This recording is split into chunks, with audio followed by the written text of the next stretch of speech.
It is I again. Back for round two. I'm gonna try and not start this video with like 7 because I've rewatched the previous video about 6 times or so. Probably exaggerating. It's 30 minutes though. It's pretty cool.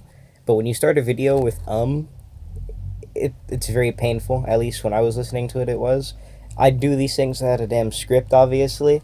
I don't know why. I've never made a script for anything ever. Really, I always improvise. I just go with it.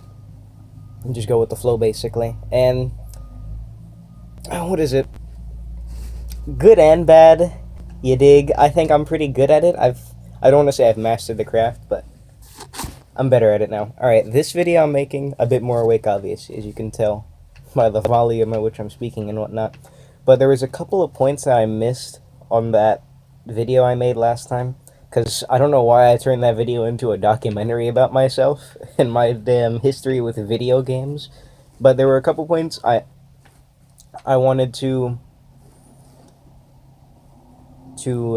express that I forgot to talk about in terms of the game that I was discussing.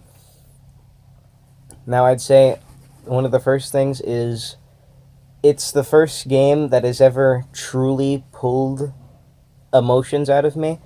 If you remember, I said the only real emotions I've ever felt from games is just satisfaction from overcoming a challenge and extreme frustration and anger, which just about any game can do that to you, given enough time or under the right circumstances.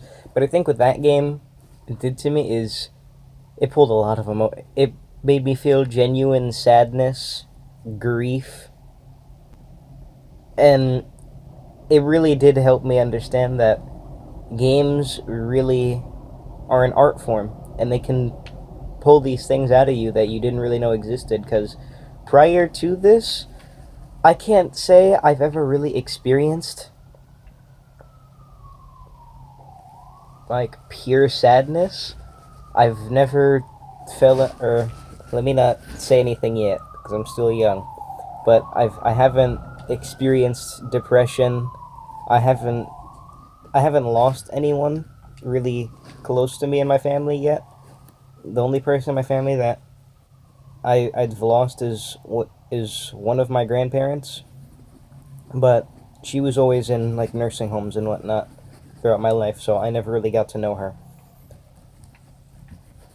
And yeah, when I played that game, I feel like genuine sadness seeing all these people that I lose, and it makes no sense because they're just pixels on a screen, but I think the connection, the bond that is formed between those characters and the player themselves is truly something magical.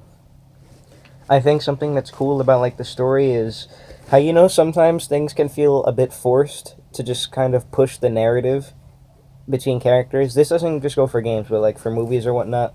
Like, characters will only have 1 or 2 scenes with each other, and then they'll instantly become best friends throughout the rest of whatever piece of media it is, a book, whatever. And it seems a bit unnatural. It seems forced. I think in that first game, I think the chemistry between each of the characters, and the player is amazing. I think it truly is the best I've ever seen in a game. I've never felt like a relationship was ever forced. I thought everything felt natural. I felt it, they felt it. Like, you feel like you genuinely have these best friends, these stupid people that you have to somehow keep going with, and nothing ever felt unnatural between them. It felt like genuine chemistry. They felt like humans. They are the most human-like characters I've seen in a game. The bond between the main character and the other main character, I'll say, is just, it's the best I've seen in a video game, easily. Although I can't really say I've ever, no. There are games where I've played there are like duos and whatnot, and, teams. Most games, though, I play are solo, honestly, so. But that's definitely one that's always gonna stick with me. So going back, I think that game most definitely has shown me that video games are an art form and are something beautiful. Because, man, I would have never expected something like this to ever pull all these feelings out of me. And I almost say like it's filled a void in me that I didn't know I had. Maybe it's I played it at the right time, you know? I hate to keep bringing this up, but 16 years old, 16 years and 2 months old, I'm getting real close to that age where I gotta just start accepting things, and I think that game has definitely helped me understand that I need to get ready to move on. There's gonna be a lot of people in my life that I'm not gonna know anymore, and it's gonna be real sad. And I definitely think that game has prepared me for the feeling of loss, because when I was sobbing, hold on, there's a lot of construction and whatnot outside. When I was sobbing at the end of that game, it felt like I lost someone I knew. And that may seem extremely dramatic and maybe a bit cruel, because as said, I have lost one actual family member and I've seen loss, but I hate to say it again, but I am an epic gamer. This right here, well, don't read that. But this right here, ignoring all the Fortnite, of course, because that's just what you're going to see on Xbox, is what I live for. So this is my life. The people I've met here, they're like my second family, besides my real one, obviously. And I think playing that has definitely helped me understand that, realize I need to cherish that. I need to keep these people in my memory, because like I said, I'm not going to get these people back.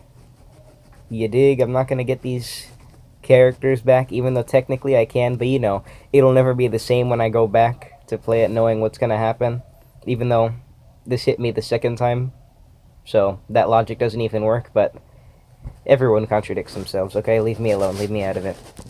I'm sorry for, like, moving this thing, like, out of frame. It's because I keep seeing this damn reflection in my glasses, and it's annoying me.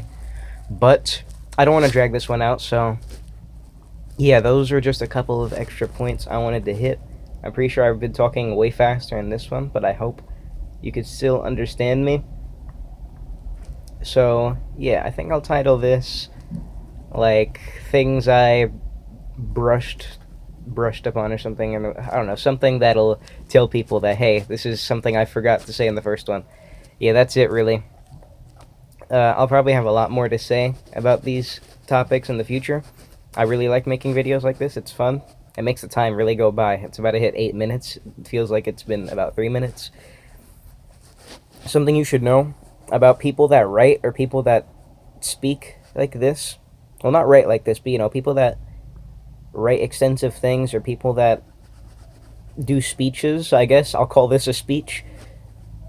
Every time they're done, they put the pencil down, they hit the stop recording button, there's always so much more that they realize they could have said as soon as they actually finish it. And it'll happen with this one too, but I'm not going to try and look for the extra things I want to say. I'm just going to end it here. Thank you for watching. Thank you for listening, most importantly.